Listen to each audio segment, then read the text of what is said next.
Good afternoon, sir. Thanks for joining. Good afternoon, Teshri. Good afternoon, Dr. Pandey. Good afternoon, Aniket. Good afternoon. Good afternoon. Yep, good afternoon. Good afternoon, Mr. Parlikar. Good afternoon, sir. How are you? I am very fine. Good, You are in Hyderabad only just now, or No, I'm in Delhi. you are in Delhi? Okay. Yeah. Hi, Ati, right? Yes. Acha. Pandey Saab. Acha. I Yes. thought I was speaking to Ashek. Mr. Malik. Oh, Masood.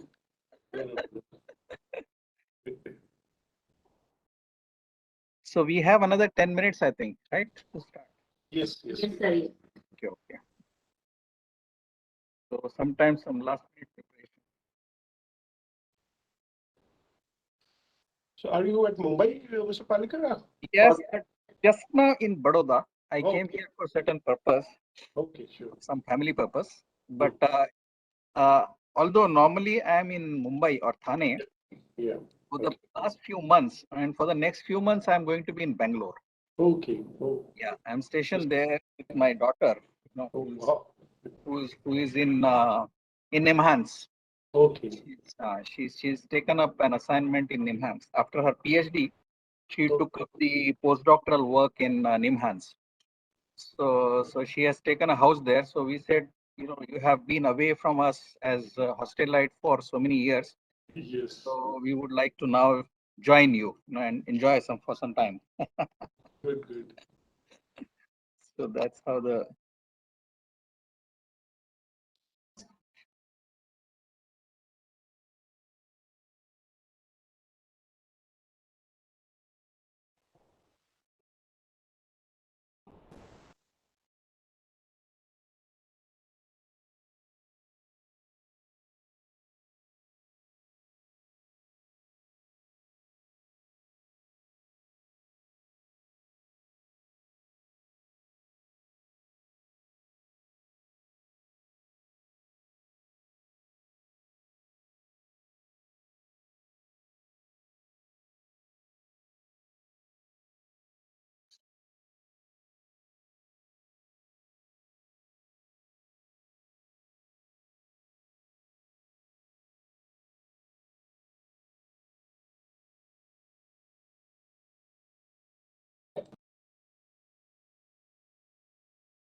Hi, Nitin. Can you hear me?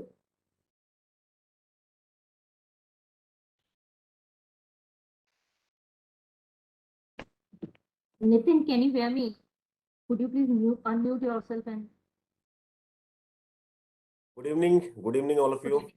Good evening, Nitin ji. Good evening, Nitin. Good evening, sir.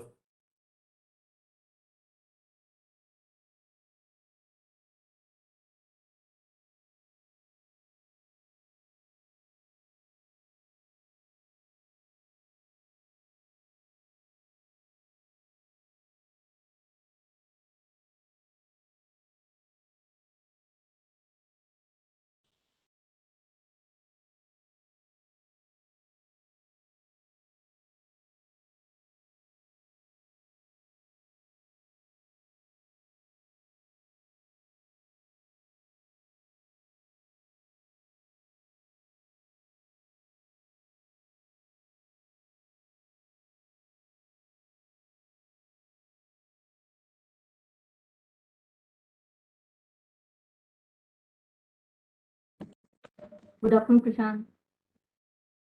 Hey, hi, good afternoon. Prashant, Dr. Martin has yet not joined. He's joining in a moment. We should be. Let me check. Yeah.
Yeah, Sangeeta is joining in soon. His other meeting got extended.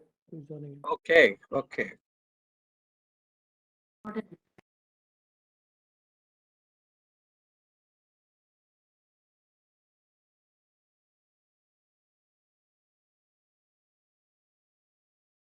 Hi, Ullas sir. Very good afternoon. Good afternoon. Good afternoon. How are you doing? I'm doing fine. How are you? Good, good, good. Thank you.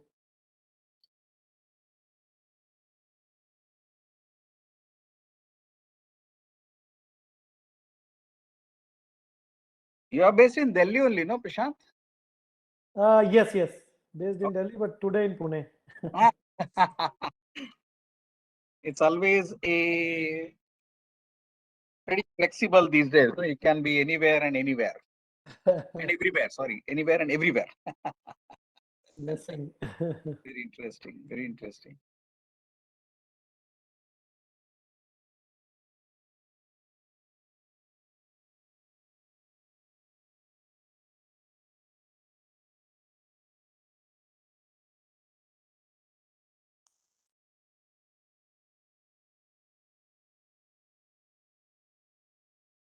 Has everybody joined? Any idea?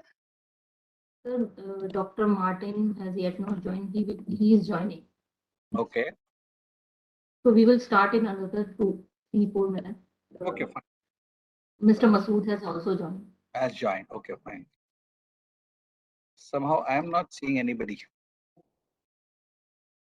Okay, I Need don't. to look at participants. Good Probably. afternoon, Good afternoon, Masood Saab. everyone. Am I audible? Yes, very much. How are you? Loud and clear. Oh, I'm doing fine. How are you, sir? All good, sir. Hi, Masudji. Good afternoon. Prashant ji, namaskar. Namaskar, sir. Kushal Mangal. Good, good. Oh, hope all is well. All well, sir. All well. Nice, nice. All good. Good afternoon, Masood sir. नमस्कार sir कैसे हैं sir बस सब बढ़िया sir एकदम. Good afternoon, Masood. Hey, afternoon, boss. How are you doing? We keep meeting. We keep meeting. Isn't it great? Good, good. Yeah.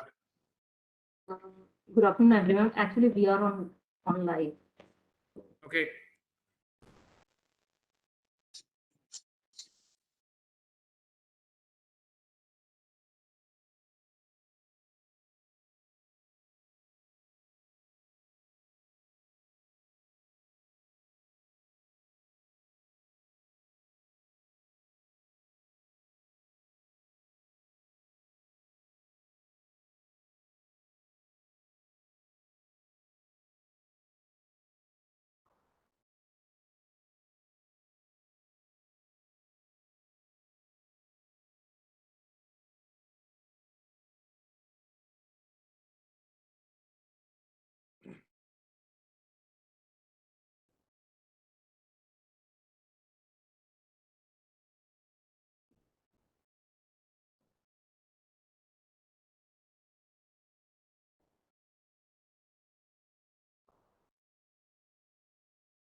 Shall we start or we should wait for this thing, Dr. Martin?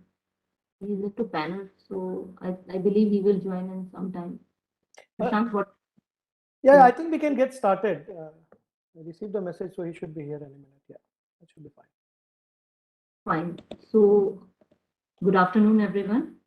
I extend my warm welcome to all the presented here for the exclusive webinar on waste management sector's role in achieving India's COP26 commitment, being organized by CII in association with Blue Planet Environmental Solution. Before we begin this session, I request all the speakers to keep their mic on mute and unmute while speaking. I also request please turn on your videos during the course of session. I would request participants to post their questions in the QA session. We will take them up towards the end of the session. With this, I once more invite all the speakers to today's webinar and request Mr. Prashant Singh, CEO, Blue Planet Environmental Solution, to deliver the welcome address. Over to you, Prashant. Sure. Thank you, Sangeeta. Very good afternoon, everyone. I hope that you and your families are all doing safe and well. Thank you all for taking out time to be a part of this landmark discussion. I think post recent international events, I think this has become a very interesting aspect to deliberate, and I definitely thank CII where we have been able to partner and do some justice to this point in the waste management sector. As we all are aware that at COP26, the Honorable Prime Minister of India pledged that our country would achieve net zero carbon emissions by 2070. And as always, India has led the way among rising economic powers in showcasing its commitment towards furthering the cause for sustainable holistic development. Proof of this commitment is further seen in the recent budget speech by the Honorable Finance Minister of India, where the focus was not just on productivity, financing investments, Gati Shakti and others, but also on climate action.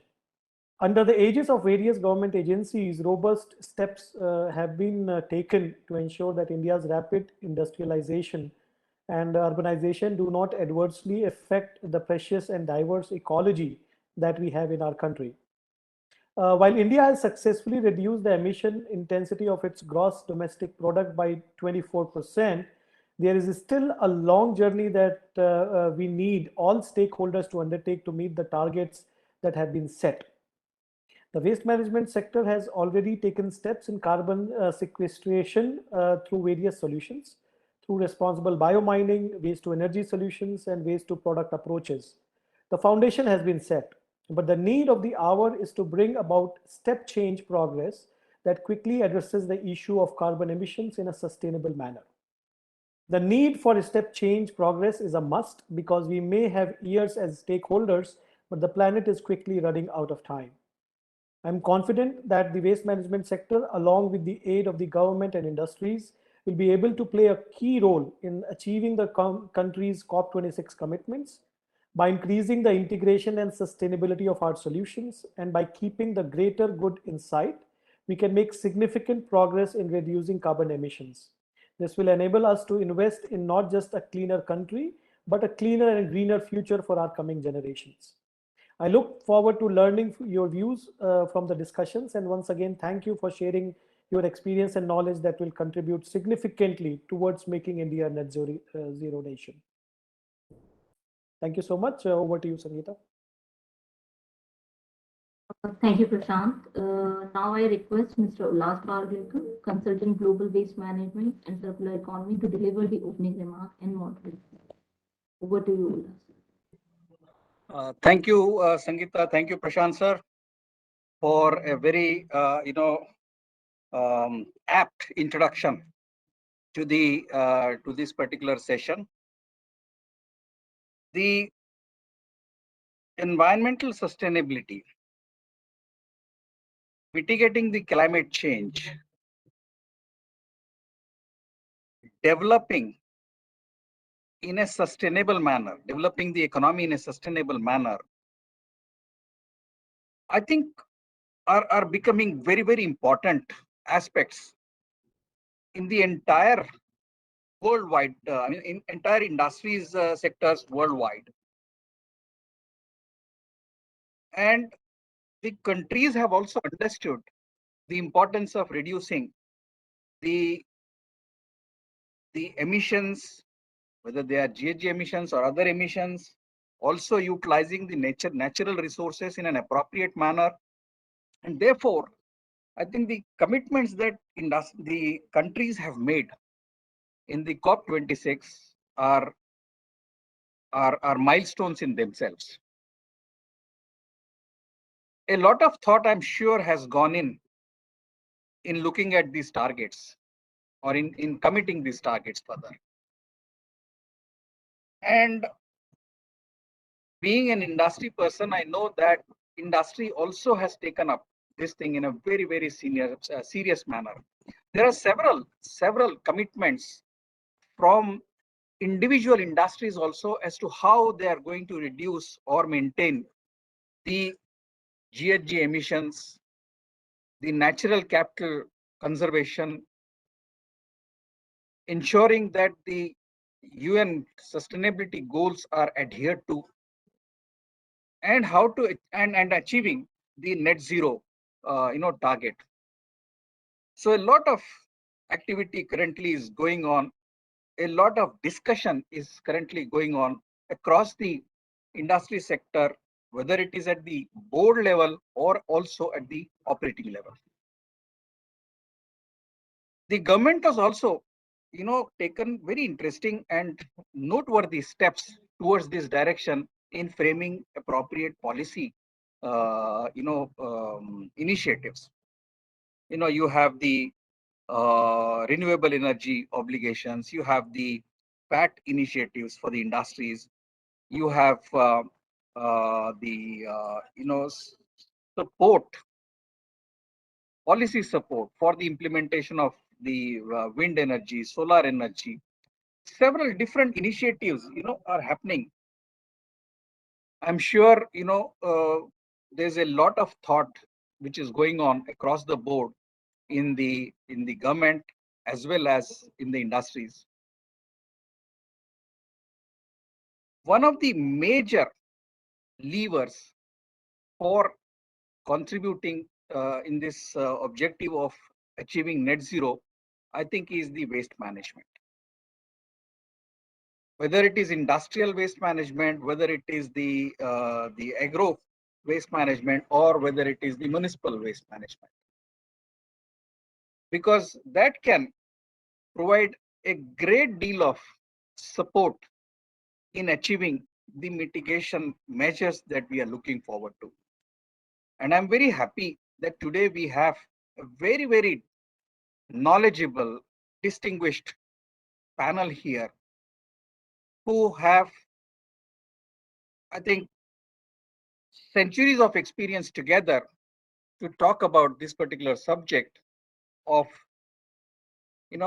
how can waste management sector achieve or support achieving the COP26 contribution that our country has made and our honorable Prime Minister has voiced out in the COP26 session. I just want to very quickly, introduce the panel to you. We have Mr. Masood Malik, who is the Joint Managing Director of Ramki Enviro Limited. Ramki is one of the large and biggest sort of a waste management company in the country. We have Tejasri Joshi, who is an Associate General Manager and Head of ESG, Godrej and Boyce Manufacturing Company Limited. Godrej is at the forefront in terms of all the sustainability initiatives. Then we have Dr. Sunil Pandey, who is the Senior Fellow and Director of Environment and Waste Management Division at TERI. He is what I should say, a bibliography or a knowledge base of environment and waste management sector, who is going to share his thought process with us. Then we have Mr. Aniket Ghansham, who is the manager in Waste to Worth mission of the Office of the Principal Scientific Advisor to the Government of India, and he is going to give us inputs from the policy and the government perspective, what is happening in that particular sector. Then we have Mr. Nitin Mishra, who is the Associate Manager of Corporate EHS of Dabur India.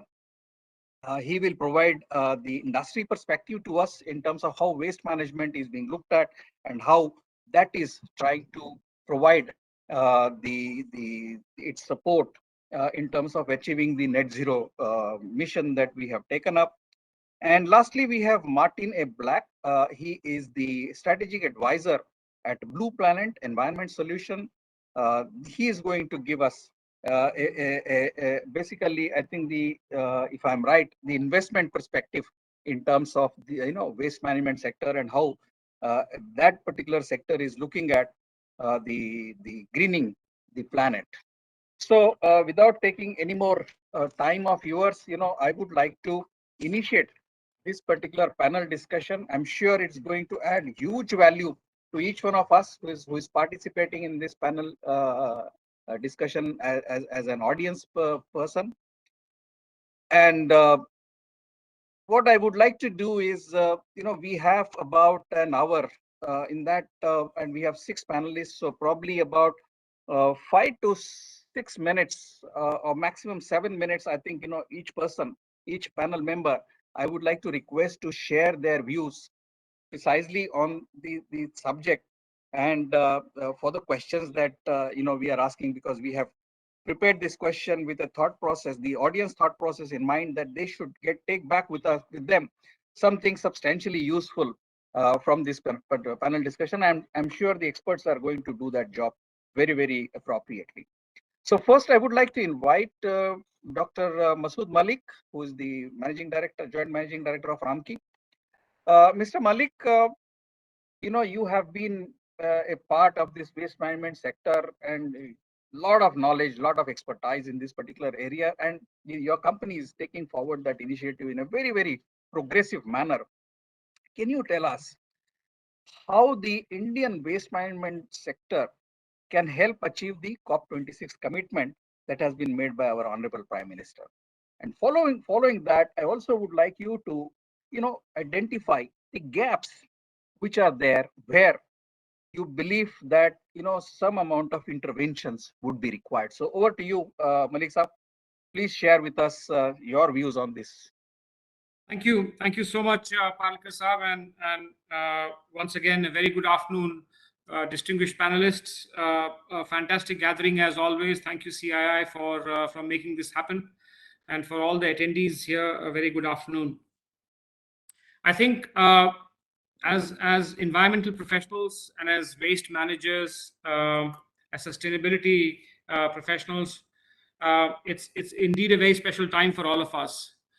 Never before something that we do has been more relevant. Never before our discipline, our science has been so central to the sustainability, to the future of this world.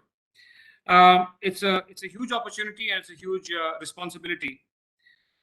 Looking at the particular question on, what can the sector do, or what does it mean for the waste management sector in relation to our COP26 commitments? I think, in very, very simple terms, I'll articulate this need to be, as a nation, we need to do more with less. In very simple terms, the need of the hour is we have to grow. Whilst there is an environmental context to everything around us, there is also a strategic development context. The fact is that our resource consumption on a per capita basis is lower. Our energy consumption on a per capita basis is lower compared to many parts of the world. And because of our development needs, because of the fact that there is a long way for this country to go from an economic development, social development and human development standpoint, our resource footprint, our energy footprint will only grow. Now that contradicts and conflicts with these commitments that we have made. This balance has to be answered in part by the waste management sector. And once again, therefore, doing more with less. Resource efficiency is the opportunity of today. Circular economy is the opportunity of today. And I think it is the one opportunity that responds in equal measure to the environmental context, which means the pressure on resources, the environmental impacts of mining resources, the scarcity of resources, and the impacts of pollution of all types, including pollution caused by waste. It addresses that.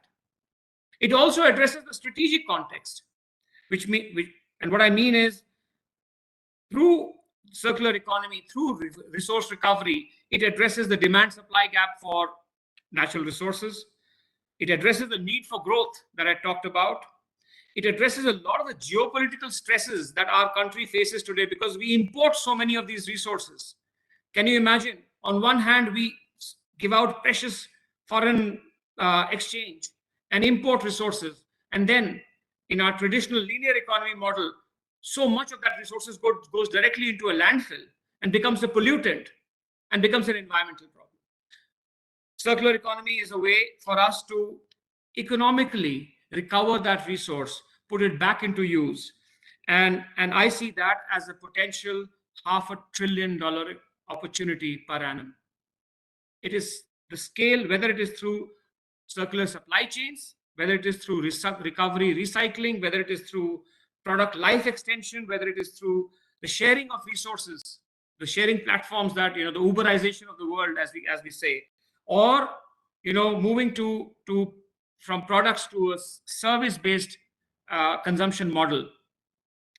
Through one or more of these levers, it is possible for the waste management sector to do more with less and give back to Indian industry what was their waste in the form of raw materials. And I think that opportunity is what is the most important opportunity in front of us as waste managers. So many of us are transforming our businesses from the traditional waste management to resource management, where we're looking for every opportunity of resource recovery. And there is a hierarchy that we are following in our business. Obviously, we are looking at what originally started as a 3 hours, now then became 4 hours, 5 hours, 6 hours, 7 hours, because we keep adding good ideas to it. But we are starting with, can it be reused? Can it be refurbished? What can we do by way of upcycling that material before we start recycling it? What can be done in terms of higher value resource recovery? Can I do resource recovery which will bring out the precious metals? Can I do resource recovery which will bring out the rare earth metals? Can it somehow give us value in terms of palladium or lithium before I go after the plastics and the paper? And then we go after the plastics and the paper. And then we go after lower grade of recyclables. And then we go after energy. And even in energy, we go after different forms of energy. Today, we have energy being generated at a commercial scale in our organization through multiple modes. Waste is giving us energy by way of biomethanation. It is giving us through landfill gas to compressed biogas or auto fuel. It is giving us energy through direct combustion of RDF. It is giving us, at a pilot scale, energy from torrefication or gasification. It is giving us, at a pilot scale, energy by way of plastics to liquid or plastics to fuel. And we have a vision where we see every resource should go through a value-based recovery chain, starting with higher value, starting with leading on to lower and lower value, and then finally energy recovery. And so much of what is considered to be waste today can be diverted away from landfills. I believe this is the way we can reduce our energy footprint, we can reduce our environmental footprint, and significantly contribute to our COP26 commitments, at the same time realize economic value.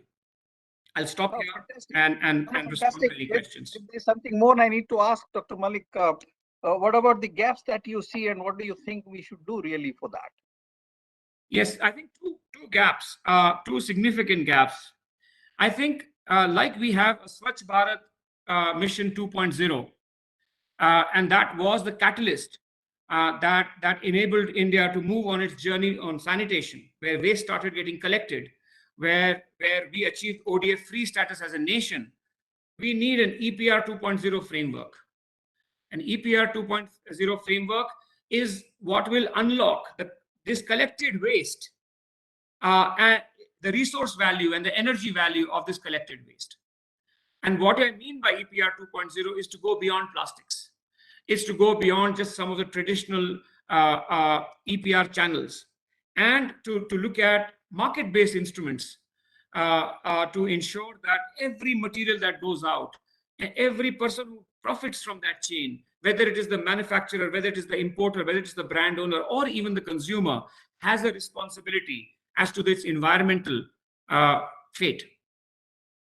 Once we enable that, and I believe we are seeing that happen in plastics, we have to see that happen in all commodities, and we have to see that happen across all other sectors. I believe both in terms of the environmental factors, reduced pollution, reduced demand for resources, but also in terms of economic value creation, and in terms of reduced dependence on imports. I think it will be a beautiful outcome.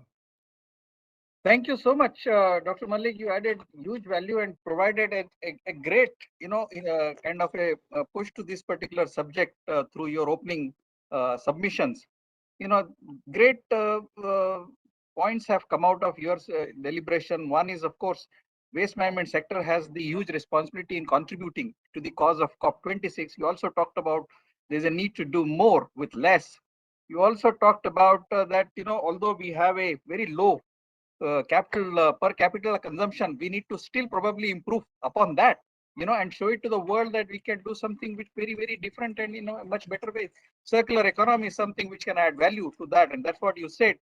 Also, waste management to resource management, I think that's the transition which is required. You also talked about several R's which are now opening up, opportunities for creating more and more efficiency improvement in the process, the upcycling, and also recovery of precious metals and rare earth metals, and also the different forms of energy that you talked about. I think that's a great submission which you have made, which is going to really lead this waste management sector into a very, very contributing sort of a initiative in this COP26. So thank you very much for that. That was very. I'll get back to you again after a while. When we want to deal with something more interesting on that.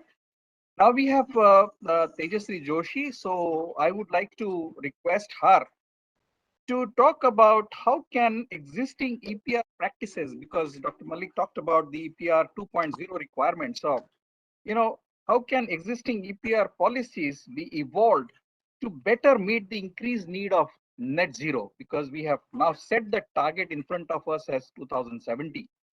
And the next question following that is, what are the ways in which the partnership between government and waste management solution providers and industries can better evolve a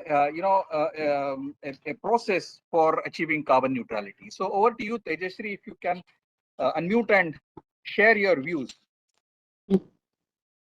Thank you, Mr. Parlikar, and thank you, CIF, for the whole arranging this whole session together. And I hope I'm audible, and I will continue. Yes, please. Yes, very much. Yeah. Loud and clear. Yeah. Yes. So to begin with, when we talk about COP26 or when we talk about net zero, I would just like to first emphasize that we are essentially basically talking about not just carbon, but we need to consider all the aspects of net zero, which include energy, which include water, which include waste, which include carbon, and therefore, I think whenever we talk about anything that we do, including the responsibility of extended producers' responsibility, as mentioned, for certain kinds of waste today, I think we need to take into consideration all the aspects of net zero. obviously we start evaluating each and every aspect in terms of its impact on carbon and can be combined and put together under one indicator. However, my basic premise to how do we proceed ahead with the EPR mandates today that corporates have, and how does it contribute to COP26 is the aspect that EPR itself needs to be considered as one of the essential processes of an industry. And when a corporate actually embarks on a sustainability process or start looking at its entire operations with the lens of sustainability, which today is one of the rock or the pillars of responsible corporate operations, we look at it with an end-to-end perspective. What I mean by that is any process, any product, any material, or any option that we are looking at for carrying out any of the activities, either essential under the mandate of a law or pioneered or voluntarily taken up by corporate, needs to be looked at with a life cycle approach, and that goes for even for the EPR. So the basic requirement or the difference in the outlook that we need to bring is while we comply with the regulations as mandated in the law, we also start looking at the impact of our actions while complying to the regulations as well. And what I mean by that is the choice that we make in terms of the process that we want to opt for, the choice that we make in terms of the partners that we want to have onboarded, the choice that we make in terms of where do we want to push ourselves in terms of the limits that we want to achieve in terms of while complying, how do we every time try and push ourselves going beyond just mandatory compliance requirements. And I think that's very essential in terms of making a decision on any of the processes that we choose with having minimal impact on the ecology or environment. Now, what I mean by this is, I'll just explain in a couple of examples. So under the EPR today, it is mandated that, say if I take an example of plastic waste EPR or an e-waste EPR, it is mandated that an industry takes up certain targets which are put forward by the government and take on that responsibility of facilitating the channelizing of that waste from the open market towards a proper or more organized method of recycling. And that's where it is left at. Now, what can industry basically do to go beyond this? Industry what needs to see that whether while we are doing the necessary mandated requirements, can we increase the ambit of what we are doing in terms of, say, geographical coverage, in terms of type of material that we are mandating or rather motivating our partners to choose from for meeting the compliance requirements.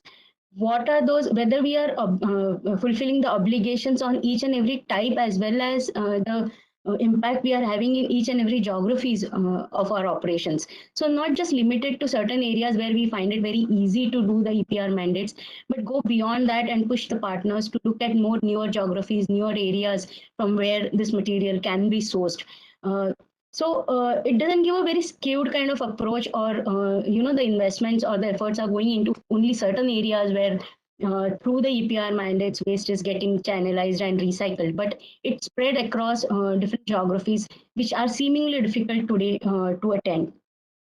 The other important aspect, I think, under the EPR is when the EPR mandate comes on in any corporate, the first aspect that the corporate looks at is what is going to be the, the monetary impact on the corporate in terms of doing this. So when that is basically getting evaluated, what is the impact, the cost of complying to the EPR mandate, what industry needs to start also working on is go back to the drawing board, look at the design, and look at where we can optimize basically in terms of usage of the material, which is later on going to be a liability as an EPR mandate. So, the first step is to go and redesign the packaging. The first step is look at those areas where probably plastics or materials which are later on ending up in the environment as often materials and then polluting various streams or if or land or any other factors of environment. Are they really essential for the packaging needs itself? Are they essential in the product itself? Is there a substitution to the material that probably we are currently using? How can we move away from non-recyclable materials like the multi-layered plastics for more mono material kind of a packaging, which has higher recyclability, higher recoverability from the open areas or landfills, or making the biomining also probably easier and better. So going back to the drawing board is very essential. That gives two pronged benefit to the corporates. One is try and attempt to reduce the costs of EPR mandates, and second is facilitate the entire EPR ecosystem in terms of more and more recovery of the material. Now, the third aspect that I want to bring in is essentially probably will have to be supported through the policy framework as well. Is although even if we push the corporate to have material which are more recyclable in use, uh, irrespective of that, the mandate for the EPR or the approach for EPR should be on recovering that material which is not recyclable or which is not easily collected by the unorganized sector, or which is not preferred to be collected by the unorganized sector. By that, what I mean is, if even if the corporate is probably using the high value plastic materials like the PP or LDP or HDP, or similar kind of materials in packaging or any other product use. The mandate for EPR compliance should be for material which are like the MLP, which are the low value plastics, which are probably EPS or thermocols or plastics, or material which are do not have that value of recyclability, or the unorganized sector do not see a value in it. By that, what we are trying to probably will try to achieve is basically contribute in reducing this nuisance or this orphaned material which is lying around and really causing the pollution to be channelized, biomined, and brought back into the formal sector of recycling, and looking at an option which is more viable for recycling of these material. So these, I think, are some different outlooks that we can have for the current EPR practice within the framework of the current EPR practice as itself, where which would bring about a change in the impact that the EPR mechanism that corporates are adopting today may have on an overall context of waste management. And the fourth and the final thing is basically, develop that or help develop that ecosystem of not only aggregators but also the recyclers in terms of adoption of technology.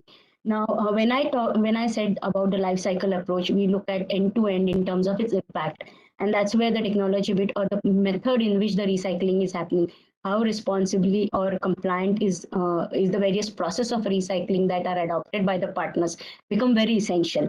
So large corporates cannot shy away with just the responsibility of what they are doing within their fence. They have to look at the entire, not only the supply chain, but also their partners and the impact of the end product that is going to have at the end of the life.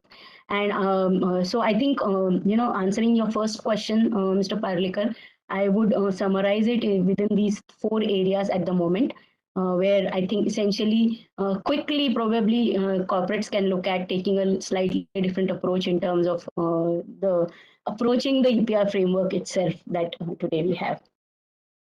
And sorry, the second question, if you can just. I think I'll get back to you on that a little while later, because you have brought us to a very interesting point, So I want to take on from there. So, you talked very, very nicely about there is a need to push ourselves, beyond the compliances, EPR compliance. You also talked about designing new EPR frameworks with different sort of perspectives, which will take on important aspects such as the life cycle assessment, the recyclability of the materials, the resource efficiency consideration, etc., etc. And also, you very important point that you raised, and in this particular discussion, was that the larger bodies, larger organizations, who have a lot of ancillary kind of a partners, so they should take them along with themselves in their compliance, this one, so that the reach of the compliance, EPR compliance and success drastically improves. So thank you for that, and for other things I'll get back to you later. So that was where you brought us, and now I would like to come to Dr. Pandey. Dr. Sunil Pandey, who is from Terry, and Terry, is into, it's a big think tank, and they have a lot of ideas and processes which can really lead, and they also contribute in that manner through several deliberations in terms of any achievement that as a country or as a society one needs to take. So that's where I'm coming to you, Dr. Pandey. How can the waste management industry and academia uh, can partner better in this pursuit of meeting the COP26 obligation? That's the first one. And the second one is, in your experience, what is needed further to catalyze the research and the development activity which has to happen to achieve the COP26 target? So over to you, Dr. Pandey. Thank you, Mr. Palekar, and also thank you to CII and Blue Planet for organizing this event.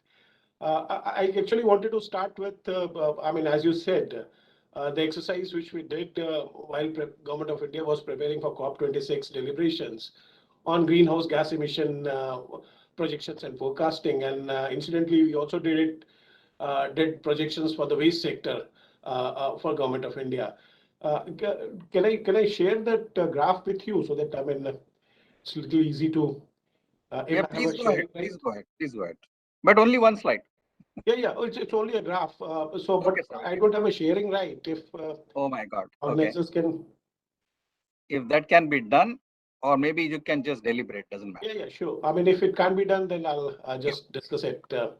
When we did this projection from current baseline, sure. I mean, I think I can share it. That makes it a little easier to understand.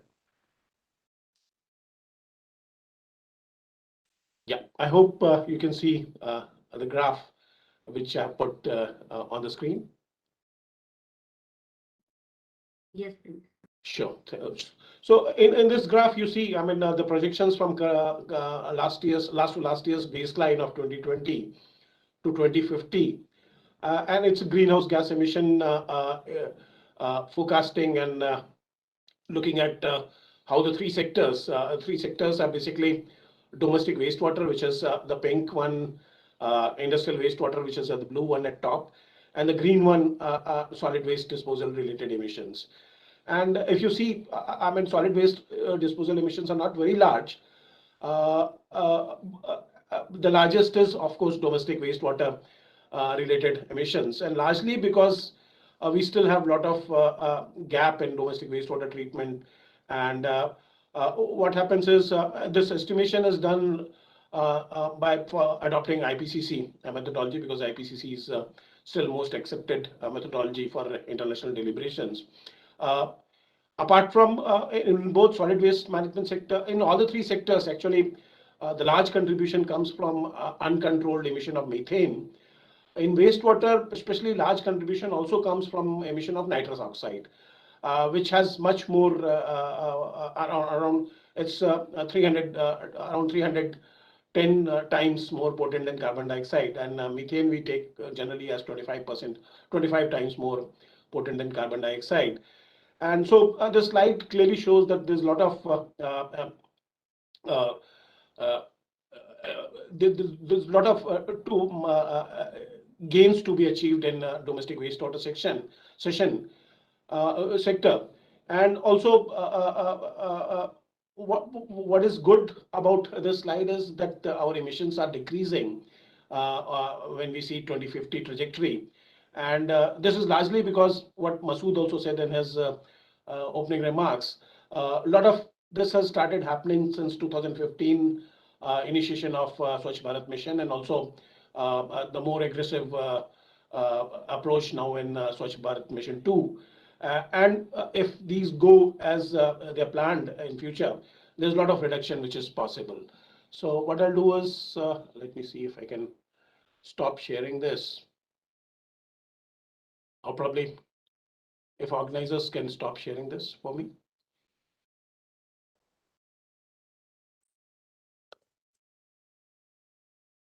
So what I meant to say is when we look at, as Mr. Parlikar asked the first question regarding how academia can work with industry sector on developing solutions to some of these exercises. Clearly, I mean, if we take waste management sector, and we are looking at, when we say COP26 obligations, we are essentially looking at reducing our greenhouse gas emissions from the waste sector. There are opportunities. We do a lot of nationally appropriate mitigation action activities for not only Government of India, but for different funding agencies for Government of India in waste sector. And there are two clear opportunities for solid waste management sector. Mr. Parlikar also has been working on these issues for quite some time with us. One is naturally processing waste, which is, as Mr. Parlikar says, combustible, but non-recyclable. So converting that, processing that to something which is called a refuse derived fuel and using it for energy recovery or using it as alternate fuel, thus diverting that from landfills, because if they reach landfill, then they become contributors to GHG emission. Second, for the waste management sector, solid waste management sector, is opportunity to divert green waste. And on average, if you see Indian cities, though I mean individual city numbers vary, we are generating around 50% of our MSW as a green waste with a high moisture content, around 45 to 60% moisture content. And it makes also sense to basically treat this waste close to the source of generation, and by technologies which are most easy to adopt in Indian condition, composting or biogas. And if you, I mean, go for biogas, naturally, you are mitigating a lot of methane in this process and have huge advantages to gain. And this is where these are, I'll not say composting, but biogas, the way the technology is advancing, the way we are enhancing our methane recoveries in the biogas, there's a huge potential for academia and industry to work. In fact, we have something, I'm also a member of there's something called Waste Management Technologies with Department of Science and Technology, whose mandate is to look at such technologies, which can be path-breaking technologies in addressing some of the technological needs of Swachh Bharat mission, and looking at also active industry participation. So with academic institutions to develop technology solutions. So naturally, there's a huge potential for technology options to be explored. On the wastewater side, the huge emission is because a lot of our treatment, domestic, especially if you look at domestic sewage generation, a lot of our treatment is, a lot of our basic treatment is through aerobic treatment systems. And there's a huge potential basically to convert, or I mean, to retrofit these aerobic based treatment plants to anaerobic treatment systems, or at least look at fecal sludge in terms of, because most of the sewage treatment plants do not have a very scientific way of managing fecal sludge. If they can be targeted anaerobically, and if co-digestion schemes can be developed along with fecal sludge and municipal solid waste, and that is also something where huge opportunity lies for interaction of academia with industry partners developing such solutions. And these are also, I mean, kind of gaps, coming to your second question, Mr. Parlikar, where there are huge gains to be made in terms of addressing these and developing technological options for reducing GHG emission from the sector. So I'll stop here. In case if there's something more, I'll come back again. Thank you so much. Thank you, Dr. Pandey. I think very, very important submissions, deliberations have come from your,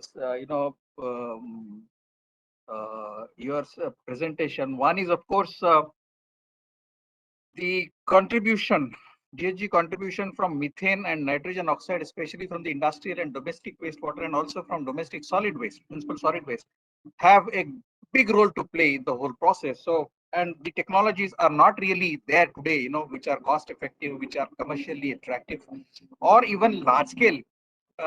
Their exploitation is not so much happening, at least in our country. And that is where there's a need for the academia to come in and start working with the industry and start producing some kind of technology base with which it can be facilitated. The second, you also talked about the missions of SBM, that is the Swachh Bharat and the NAMA, where a lot of work is happening, and I think the academia and industry also can kind of work together to meet the objectives of both. The other thing you talked about is converting the waste materials into RDF and also converting them into useful, biogas or CNG, bio-CNG, which is, I think, need of the hour, because then we will not be allowing this waste, to get converted into a problem, but into a resource. Today, it gets converted into oxides of nitrogen or maybe as methane gas, and that's where the problem is. So I think there's great deal of initiative which is required between industry and academia to come together to start evolving some kind of a approach. And I think government also should come forward to put these things together through some kind of a mechanism which needs to be evaluated. So thank you for that, Dr. Pandey, and I'll get back to you more once we move forward. So now we have Mr. Aniket Gansham, who's the manager of Waste to Wealth Mission from the Office of Principal Secretary, Principal Scientific Advisor to Government of India. Mr. Gansham, what I want to request you to talk about is some of the avenues which government and industry, waste management industry, should start collaborating with to achieve the mission that we have in front of us. So where do you think, as the advising, body to the Government of India, what kind of initiatives that, the waste management industry and government has to, start working together? And of course, what kind of partnership you believe government and waste management industry should be taking forward or should evolve actually with a positive thought in mind, which will provide impetus for the better waste management and achieving the targets that we are talking about. So over to you, Mr. Gansham. Your submissions, please. Thank you, Mr. Parlikar. I'd like to thank CII and all the panel members and all the participants that have come here to talk about this incredibly important topic. So in terms of how the waste management industry and the government can collaborate, we must just simply set up more facilities, particularly if they're decentralized, to ensure that all waste is appropriately treated and segregated. These waste byproducts that we then generate, whether that be pyrolysis oil or compost or biogas, etc., should ideally we could potentially lower GST rates for them, subsidize them, if by using, for example, these materials instead of other conventional materials, the greenhouse gas emissions of those particular conventional materials can then potentially be eradicated. So ensuring that these waste byproducts are reused ideally at site will ensure that India will be a big way in which we can try to move towards our COP26 goal. Another thing of appropriately treating and segregating this waste is to eradicate open burning. So I believe open burning results in twice the greenhouse gas emissions of the aviation industry, which is a significant amount. So undertaking such activities in this regard will ensure that we get closer to our carbon neutral goal. So the government has also made rules on solid waste management, e-waste management, biomedical, plastic, everything. We normally update these rules every 5-10 years or so, but it would be fantastic to hear what industry has to say on certain amendments that could be applied to these regulations and what we could do to ensure that they're enforced more appropriately. So I also think a greater emphasis is required on infrastructure using waste byproducts. So this could be potentially building roads. So for example, one of the projects at the Waste Wealth Mission is that we've been trying to take inert material from the Ghazipur landfill and construct a road from that. So doing things like in that regard will also ensure that it'll reduce the quantity of waste that's at our landfills, and also again reduce the emissions that are generated. So I actually do feel that there are a lot of successful stories in India itself between government and the waste management industry working together. So in Nagpur, I believe they've entrusted, the municipal corporation there has entrusted private firms for door-to-door collection of solid waste. If residents do not segregate their waste, I believe if they don't do it within 3 times, then the municipal corporation tells them that they will no longer be collecting their waste. So these kinds of initiatives ensure that the people that people have to end up doing it, because ultimately this has to be tackled holistically as well. NGOs, consumers, everybody needs to really get involved, because if you look at waste management, perhaps in other countries, like I believe in Japan, there's a town that segregates their waste into 48 different varieties, and they don't produce any waste at all. And I believe is the world's first zero waste town. So we do need the public also to do the necessary things that are required to ensure that we can move towards a more sustainable circular economic future. And services are being provided by the government. I mean, in Gurgaon, there's a door-to-door collection of e-waste. I think Indore is a particular success story that has shown that we can segregate our waste, we can reclaim our landfills. So I believe in Indore, they've used unrecyclable waste to construct roads. They've set up mobile composting units around markets, so that these compost can be generated at site. They also collect bio-CNG, which I believe is Mahindra Waste to Energy Solutions is doing this, which is they have a contract right now with the Indore Municipal Corporation. So we have seen a lot of success throughout the country. Landfills also, areas in landfills have been cleared up in Calcutta. I believe they cleared up 30 acres of land from their landfill. Nagpur has also done something similar of 25 acres. Waste to energy plants are being set up in major cities in Bangalore, in Delhi, in Chennai, Hyderabad. So we have seen there's been a lot of successful initiatives and interventions that have taken place in recent times, and I think it's important that we continue to try to replicate these successful stories throughout the country. As for the partnership, I think we have to assist the industry in creating a better supply chain for waste byproducts, creating links between RWAs, waste management companies, NGOs. Again, this has to be tackled holistically.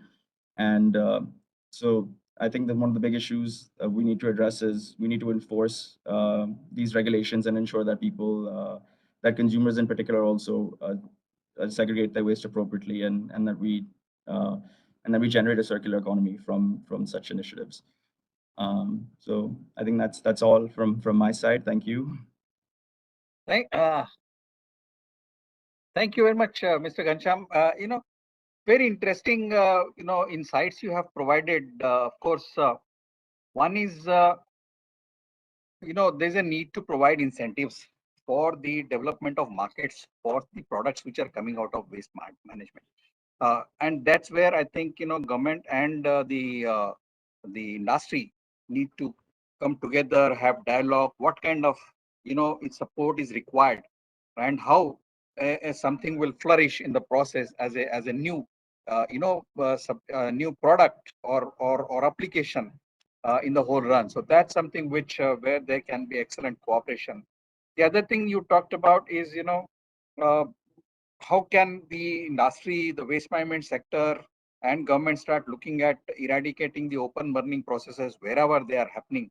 And there is large number of stakeholder involvement is required in terms of awareness generation, also developing technology, also in terms of building some kind of new supply chain initiatives. And your thought of converting, utilizing the entire Ghazipur landfill into constructing a road also is something which can add a lot of value, because if and then you also talked about some of the best practices which are already there in different parts of the country, how they can be put together by the industry and government in working out an appropriate solution for the waste management. I'm sure this is something which is really going to help this kind of interaction between government and the industry in building a good supply chain for the products that are going to come out, a good sort of a large number of applications, for these particular products which are going to come out of the waste management sector, because alone industry will not be able to do it. And I think that's collaboration between government and industry is very, very essential. So thank you for that. We'll get back to you with more, questions as the time goes along. Now, I would like to move to Mr. Nitin Mishra, who is from Dabur India. Everybody knows Dabur India. I think there's no introduction required, and they are at the forefront of establishing a lot of sustainability initiative in the country. They are one of the leaders, who are implementing them. And as an Indian company, that's more important. There are many multinational companies possibly, who are traversing that path, but one of the agency who's in manufacturing sector of the FMCG and similar product, I think that is where Dabur India is. So, Mr. Mishra, how do you see the corporate strategy totaling the entire movement towards the net zero commitment that we are talking about? That's the first thing that I would like to ask, how the corporate is looking at, right? And the next one is, what role should the large conglomerates play in ensuring that there is widespread behavioral changes, which will take place towards achieving this carbon neutrality? So, Mr. Mishra, over to you. Yes, sir. Thank you, Ola, sir. As we know, as we are discussing about the net zero and the COP26 commitment, actually, for the corporate side and the corporate strategy, we should work on the three aspects of the environment, social, and the government. And all the big company who are committed for the environment, we got focus on the environment, social, and the government. We are discussing about the environment. So from the environment side, these are the three aspects. One is the water, second is the energy, third is the waste. So today topic is more focused about the waste. So I should communicate. I should told about the waste management. So in the corporate side, we should set a strategy for the waste management. Like we should set a target for zero waste goes to the landfill. So this is the first corporate strategy. All companies should set a target ki no single quantity of waste not go to the landfill. Second, we should use the 100% recyclable packaging material in our product packaging. Third, we should utilize and reuse the waste from the waste to energy plant. Like in at currently in company, lots of the waste which are going to the hazardous waste. But someone hazardous waste is helpful to the another company. Like some chemical company or they are producing the HCl, and this HCl may be the raw material for the another company. So we should take waste as a circular economy, and we should try, like in our ETP plant, lots of the pharma company, textile company have the big ETP plant, and they have the large BOD COD. So, and they have the anaerobic system. So they should generate the methane gas and use this gas for the energy generation. We should focus how to reduce our energy consumption. How can we reduce our water reduction? How can we reduce our the waste reduction? So when we are discussing about the ESG strategy and we are going for the net zero commitment, first point is the ambition. We are aligned to achieving the global net zero target. Second is the government. Third is the corporate strategy. And fourth is the supply chain. When our value chain and supply chain is more focused on the sustainability, then we can utilize and go for the net zero carbon emission. And like when we are talking about the landfill, so landfill is not the solution of the integrated and sustainability waste management.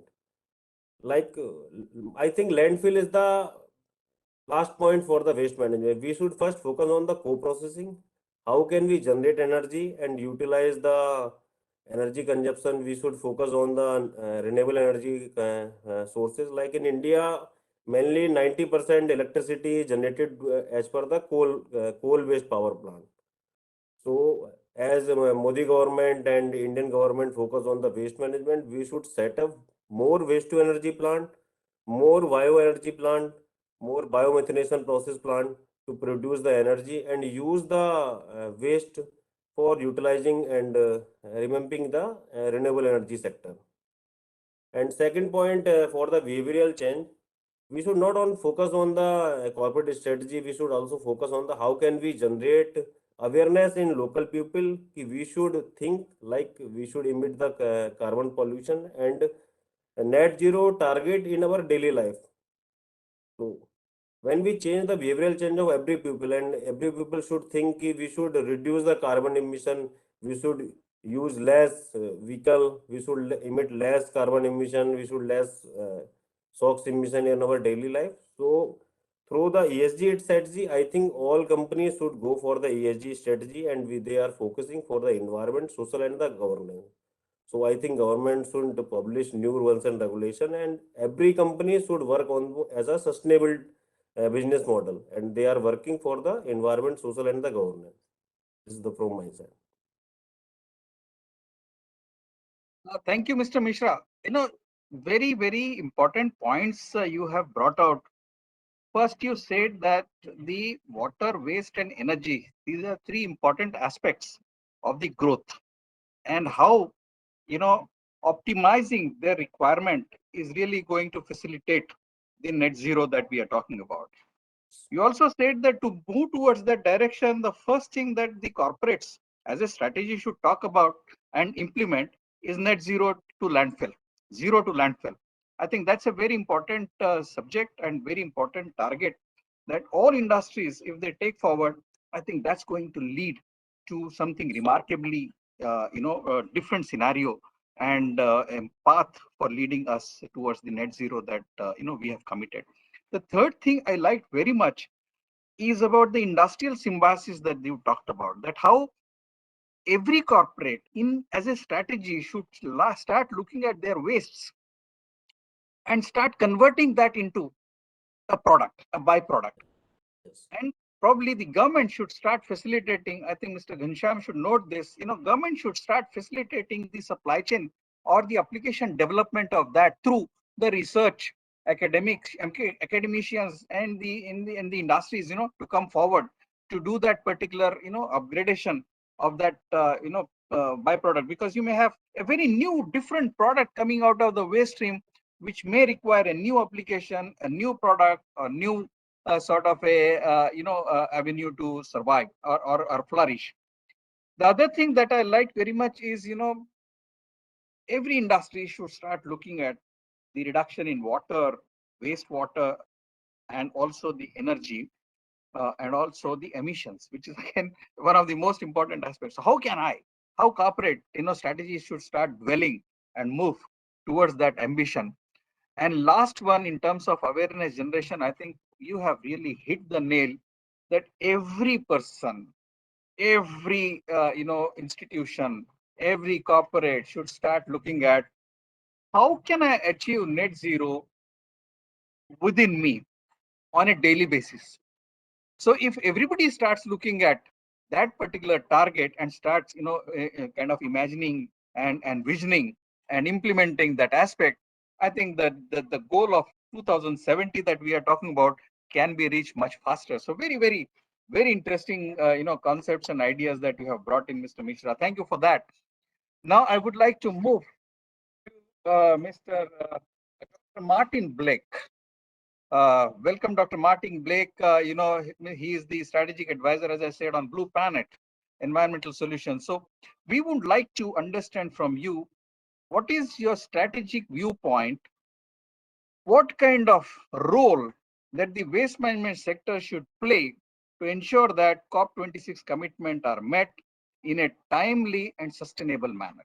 That's the first thing I want you to address. And the second most important is, according to you, what are the kind of steps that are needed to be taken up to further accelerate the impact of the waste management sector on the environment? I mean, on a positive note, what is required to be done? So over to you, Mr. Blake. Please go ahead. Okay.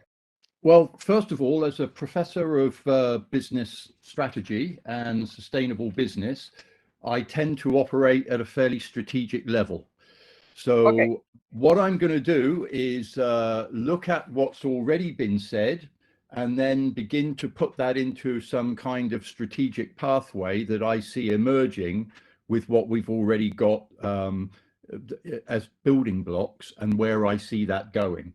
Now, as a background to that, I think that Aniket, when he was talking about the examples in the blue economy and the circular economy and the things that he'd already witnessed going on as projects, that's the kind of thing that we will see increasingly occur. Because we need to keep sight of the fact that the human race is still part of planet Earth, and planet Earth is a complex system. And as David Suzuki said, in nature, there is no such thing as waste. Everything gets recycled. Now, I think in terms of the human race, we've had an excursion following the agrarian revolution, the industrial revolution, and we haven't really fitted in with that environmental, that global approach of making sure that we leave the world untouched and a better place for our successors. So in more recent times, some industrialists have said there is no such thing as waste. There are just resources that have been inappropriately discarded.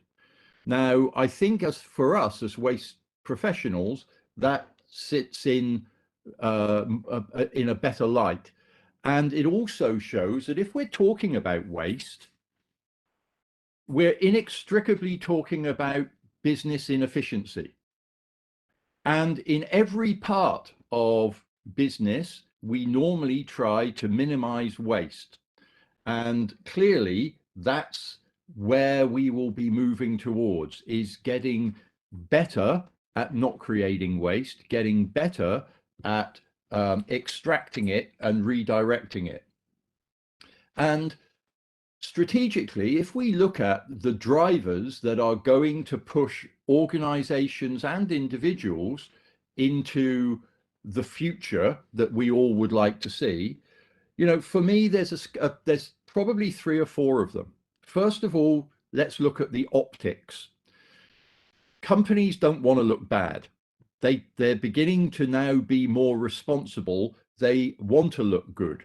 They want to invest in CSR. There are government initiatives that are encouraging them to do so, to be better, to be more efficient. They're beginning to report openly and transparently, much more so than they were in the past.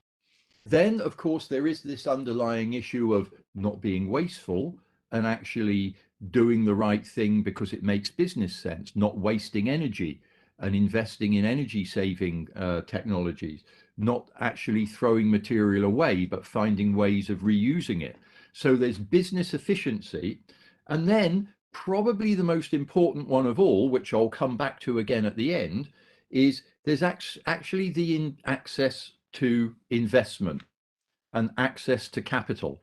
Because increasingly we're seeing that whether it be from big investment houses like BlackRock, whether we're seeing it from impact funders, they want to see companies doing the right thing.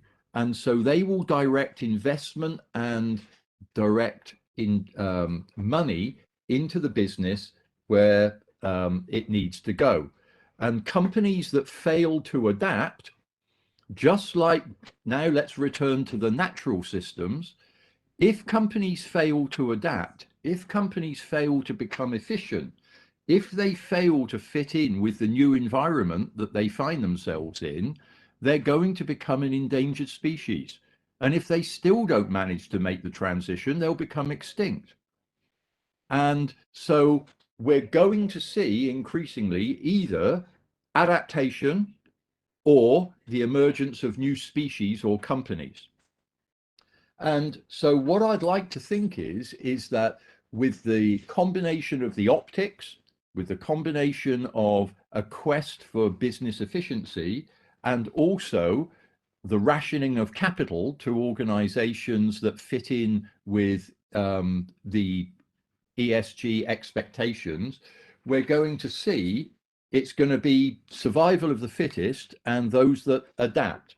Now, again, going back to some of the things we've already heard, where do I think that these opportunities are going to be the best? Which ones will prosper? And I would shortlist the following, really. Firstly, I think there will be a move to correct some of the problems of the past. So we will see some of the most terrible, ugly looking things that we've created, such as insanitary landfills. Those are actually going to be subject to urban mining. They will actually be reclaimed and remediated and restored. And value is going to be taken from those landfills. Now, let's just think about that. If it's now beginning to make commercial sense to go into landfill remediation, it's got to make more sense to intercept the waste before it's landfilled and then dig it up 25 years later. So certainly, I think landfill remediation is one area. Secondly, I think that we've got to start looking more intensely at rare earths, precious metals, which are finite resources on the planet.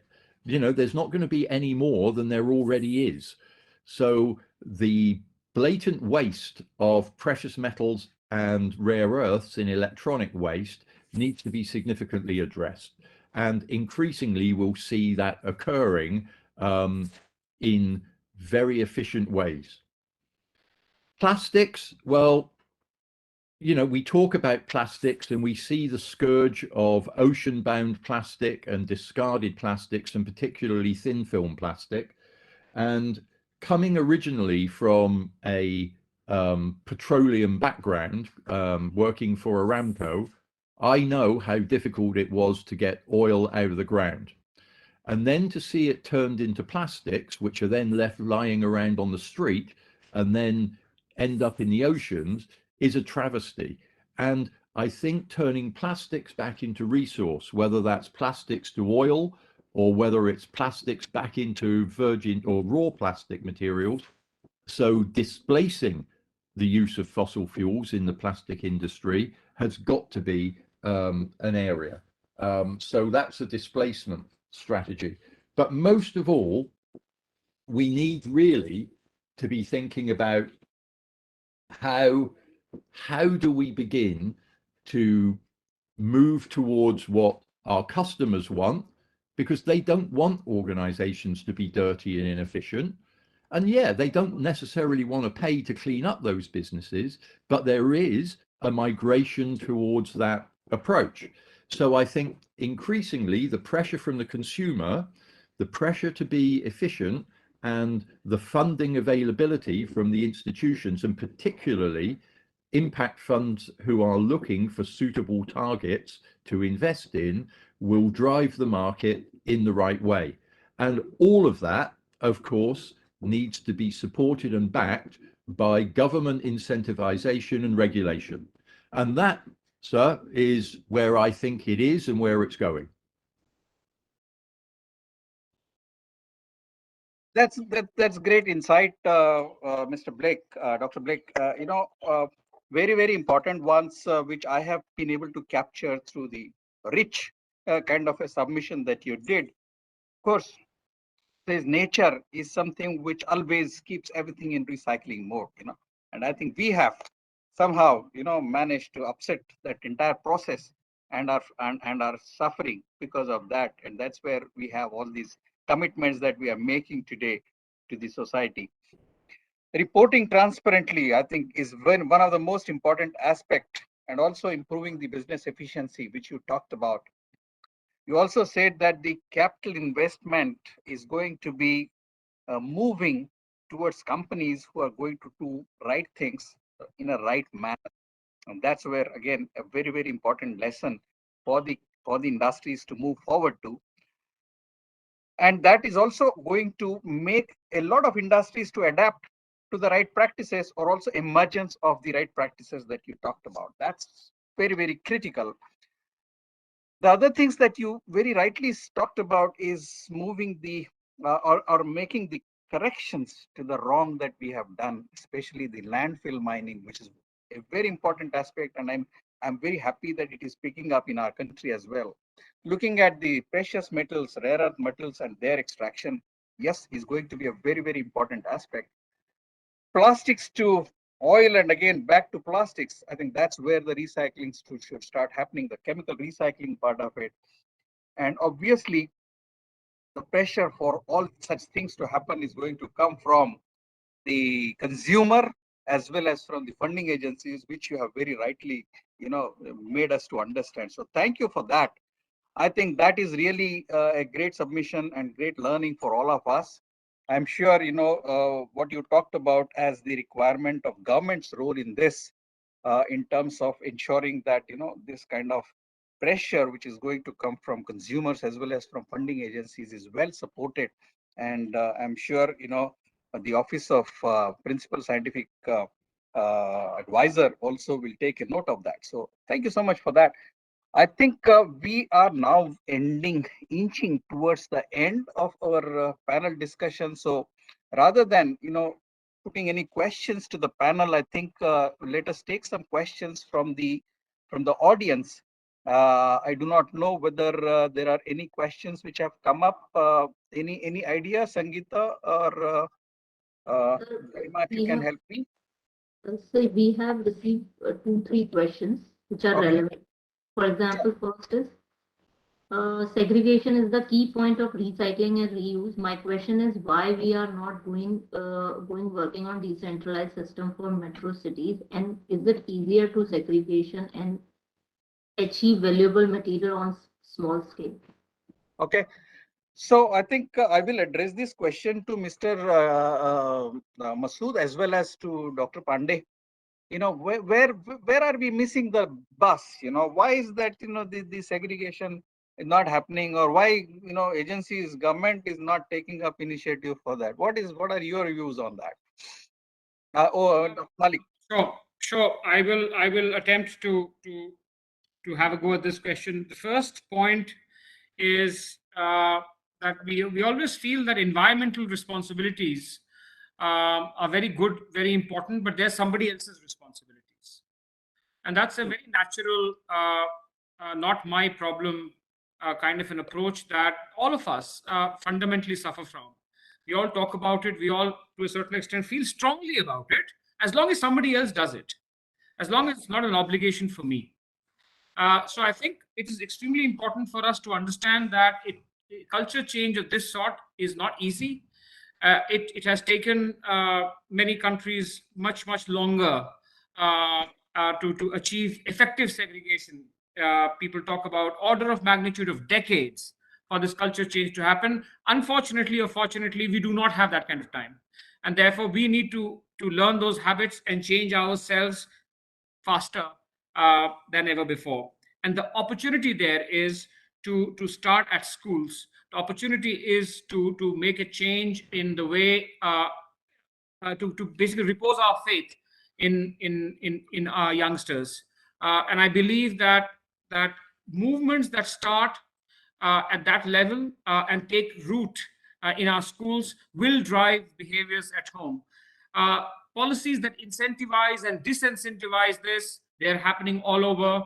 We are seeing great success in many of our cities where there is one example that you've all heard about Indore, but there is a zone in Chennai, in North Chennai, where the entire sanitation team is women. The CEO, all the way to all the drivers, everyone is a woman. They actually engage with all the household ladies and children and the menfolk in their own way. And we are achieving the highest segregation rates in that particular zone of North Chennai. There are different experiments yielding different results. But I believe that is definitely one somewhat slow, somewhat inefficient way that achieves sustainable behavior change. The second aspect is consequences. And the consequences, not only just for the generator of the waste, but for the managers of waste, people like us and other people in the value chain. Because if we collect segregated waste, which is what is happening in a number of cities, but there is no processing infrastructure, and there the waste is being dumped and mixed again, the entire point of collection fails. And this is, believe it or not, happening in many, many big cities as well. And therefore, I believe that in not just collection at the point of generation in a segregated fashion, but its transport in a segregated fashion, and then its treatment, whether decentralized or centralized, doesn't matter. But segregated treatment is, I think, the key enabler here. Perfectly fine, Mr. Masood. I would like to come to Dr. Pandey. Dr. Pandey, the issue is segregation and issue is subsequent management of that, which is the treatment part of it. So where do you think, something, what should happen really, so as to facilitate? He also talked about the education, academic, how they can possibly play a role. So over your views, please.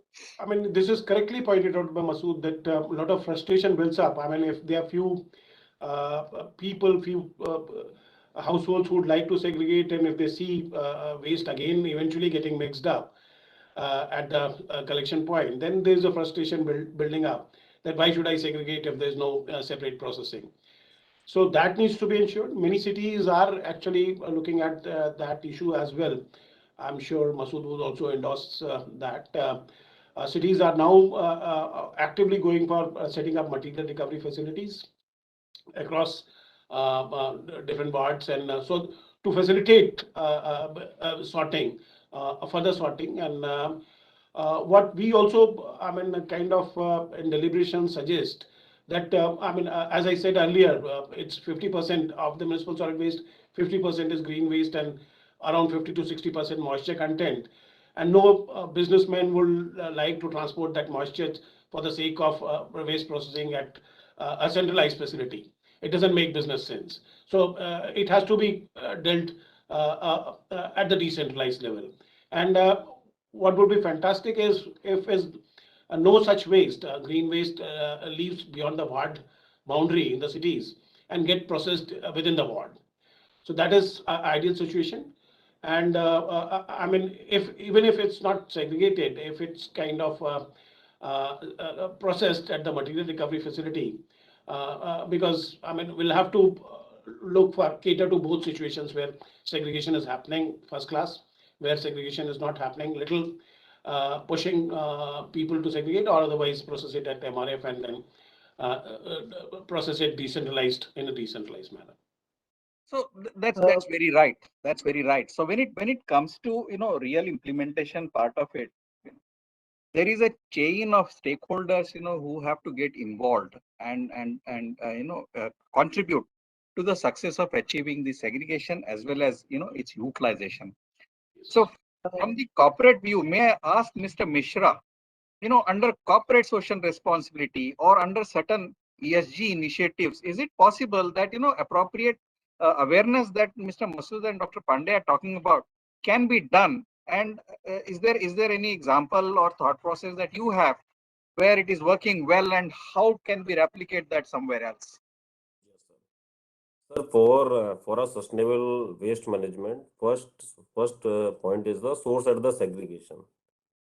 You are install lots of the MRF, you have the decentralized mechanism for the collection and disposal of the waste. But the waste is not start segregated at the source, then you cannot get the high value waste.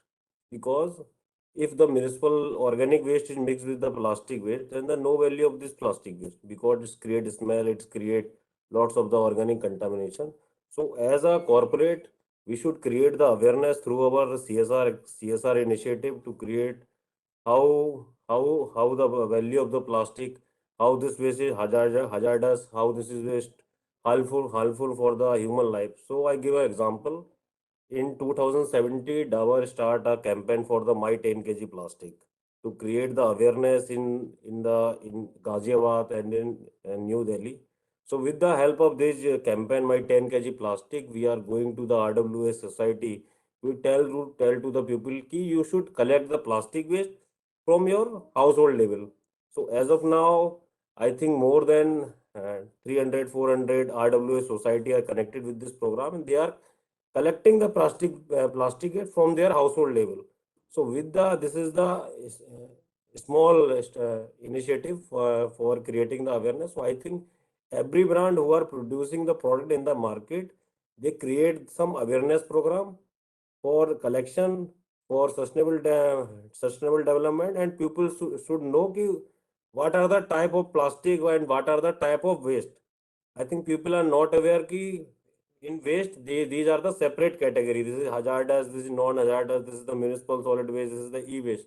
So I think all corporates should start awareness program. Should people tell ki this is the characteristic and this is the useful. So I think this is the from corporate side. Thank you, Mr. Mishra. May I come to Tejasri? And Tejasri, can you also enlighten us? What are your thought process as a corporate? In terms of bringing awareness, because a lot is being done from your companies as well. What are your views on this? How can we really bring a good awareness and success in this process of segregation? Because that is the key for the beneficial utilization of the material as a resource. Yeah, absolutely. In fact, just to share our example, we have a large township in Mumbai where it's an integrated township of industry and residential, as well as we have schools, hospitals, commercial centers, etc. And we, in fact, attempted to make the entire township zero waste to landfill in 2014. Way before the solid waste management rules came, where it required societies to handle waste within the premises for at least biodegradable waste. So, and I think awareness was a very essential bit in doing all this. And like a concern was mentioned that when, source segregation is done, and when you see that it is again mixed and doesn't get transported in the same segregated manner, our attempt was to first put in place the end of pipe proper treatment to the waste so that the segregated waste can be channelized accordingly for treatment. But I think other than putting the practice of responsible waste management, awareness is and keep being one of the most important factors for the success of such projects. And not only through creating awareness through CSRs, but also implementing programs of waste management across locations where corporates have influence on because of their presence in the area, or because of their actions or their products going out in the in those particular geographies. I think there are a lot of impact that corporates can do through CSR programs. It's mentioned that without creating awareness, no program is successful.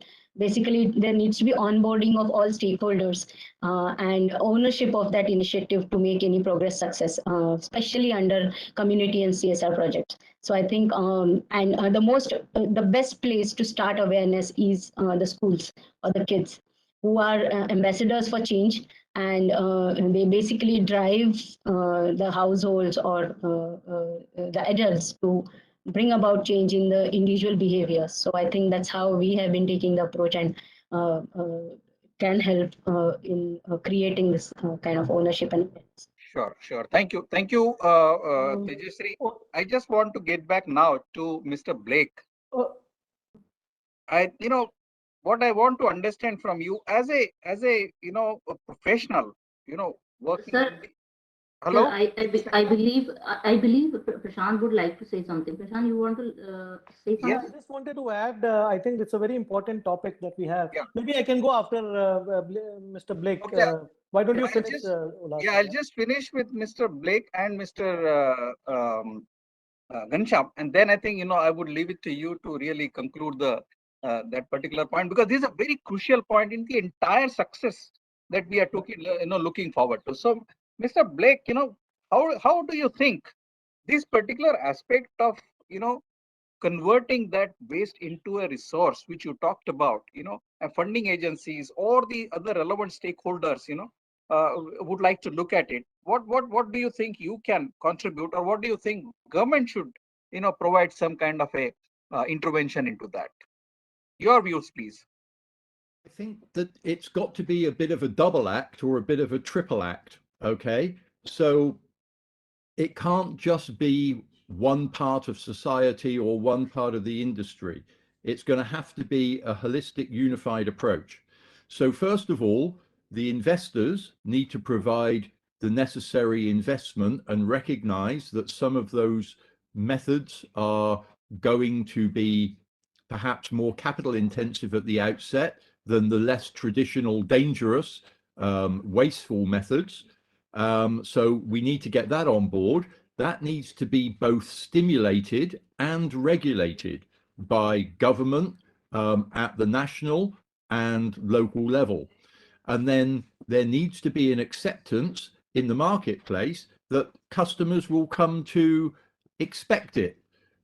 Just like now, when we go to a bed and breakfast or an Airbnb, we expect Wi-Fi. It's a hygiene factor. It's no longer a luxury. And so I think this migration towards the right way of doing things will emerge. And it's not, to be honest, it's not that difficult, particularly when we look at things like the prevention of fugitive emissions in methane and actually reusing and capturing that gas using anaerobic digestion technology. It's actually not that difficult, and it can be profitable. So it's the right thing to do. And for me, the market and capital rationing will always be the number one driver. And then after that, it needs to be facilitated and controlled and aimed and directed by government intervention and regulation. Thank you very much. Mr. Ghanshyam, now you have the most important submission to do as a advisor to the government. How do you perceive a solution coming forward from the submissions that the panel has done and from your own experiences and the deliberations that you normally have amongst your colleagues? So over to you, Mr. Ghanshyam. So as I mentioned before, I believe that this is a priority area for the government. In fact, our mission itself is one of the one of the Prime Minister's nine Science, Technology, Innovation Advisory Council missions that he's set up, and waste to wealth is one of his priority areas. So in terms of moving over and trying to completely move the supply chain, that's something that we're trying to do. I don't know if I'd agree with Mr. Blake about it not being difficult. I think anything worth doing is never easy, but I do think it is possible, and I agreed with all the other points that he'd set up. That initial process of trying to get people to really adopt this will be tough, and it will be expensive. And that's where the government come in, as I'd mentioned, on GST rates and potentially even subsidizing some of these products. But ultimately, the goal for the government, and I think for industry as well, should ensure that these products end up being economically viable and serve their intended purpose. And it gets to a point where even the consumer and people don't realize the difference between, say, a waste byproduct and a conventional material that's used. And once that is normalized, then we will have taken a great leap towards sustainable waste management. Excellent. I think that's a great discussion, deliberation on a very, very important topic that we have had. Now I would request Mr. Prashant to really suggest and provide his views on the whole thing, because that's again a very important view from an industry association, really, how this thing can be done. Over to you, Mr. Prashant. Sure. Thank you, Ullas sir. No, I think this has been a very enriching and powerful discussion, I would say, for our sector, because erstwhile the sector pretty much has been very kind of ignored sector, not so prominent. But now I think, as Masoodji was mentioning, and Tejashri was mentioning, right? So in terms of we are getting our due recognition. It's better to be late than never. So that is the crux here. But what I wanted to point out here, I think it's a very important aspect of creating awareness, right? So I mean, I wanted to give an example here what a program under Blue Planet group. We have formed a company under Blue Planet Skills. We have launched a program called Blue Nudge. It is basically, it was launched by our COP26 president, Minister Alok Sharma, when he was in India a couple of months back. And he challenged us. So basically our aspect was, it was launched, I think it was sometime in September or something. And within the next 4 to 6 weeks, we were planning to onboard 10,000 students. Okay, so he challenged me. I think, Prashant, you are highly undermining the opportunity here. And we are proud to say that in the last 3 months, we have more than 50,000 students on our platform where we are doing behavioral change and training on an learning management platform. And this is mainly focused towards our next generation, to our youths between the age of 6th and 12th. And these 50,000 students, we tie up with their schools, we give them online training, and not only training, we give them rewards and marks for going back in their homes, collecting plastics from their home and bringing it back, and we collect those plastics. So we complete the loop where we are not only creating awareness, but we are also avoiding that much plastic going to the actual landfill. So within a span of just 3 months, we have been able to make tremendous impact, and our ambition is to take this 50,000 number to at least 1 million youths that we transform, at least in their thinking in terms of behavioral change, climate action, sustainability, food wastage, and things like that. And in the next 18 months. So in the next 18 months, our target is to reach 1 million youths. And I'm pretty very positive, and hopefully the support of everybody, we will be able to meet that target there. My ask here is, I think this has to be, although it is a very small step in the right direction, but it has to be structured both at the policy level as well, where we are too much boggled down for solving today's problem, that we are not able to make an impact for future's magnanimous scale which it will grow. So we need to have a push from the policy level, from the government level, to support such kind of initiatives where we are not solving today's problem only, but we are creating awareness and giving a future generations a better lifestyle as well. Thank you, Mr. Prashant. I think that is really the icing on the cake. What you submitted, awareness, which is very important, and you already have achieved a number of 50,000 students. I'm sure the aspiration that you have put forward of reaching 1 million in 18 months' time is really going to be there, and obviously that's going to make a huge difference in the entire process of getting aware as kind of a stakeholder around us, who will keep on always advise, nudging that, look, this is something which you are not doing right. This is something you need to correct, right? That's the most important aspect. Every home has to have that particular. I'm sure, already our children have come to a certain level of awareness generator already. They keep telling the papas and mamas, look, there's something wrong which you are doing. You need to correct it. So, and this kind of a battalion that you are going to bring out, I think that's going to make a huge difference. So thank you for that. It's good that I asked you to do it at the last, because that's something which really brings this particular panel discussion to a golden, I would say, end.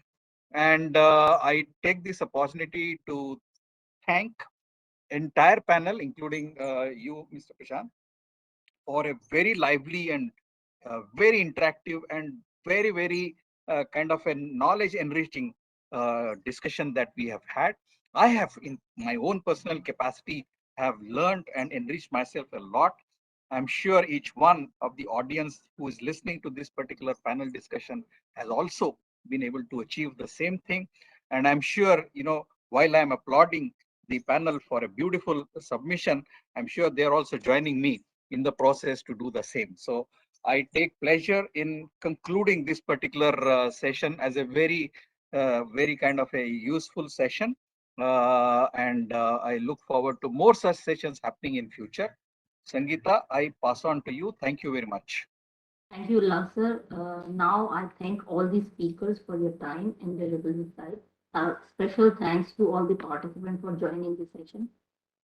I thank Blue Planet Environmental Solution for supporting and partnering with CII for today's session related to the waste management and supporting CII Waste Towards initiative. With this, we come to the end of the session. Thank you, everyone. Thank you, Thank you Ullas. very much. Thank you, everyone. Thank you, Thank you. Prashant. Thank you, Thank Dr. you. Martin. Thank you. Thank you, Tejasri. Thank you. Thank you, Malik sir. Thank you, Sunil sir.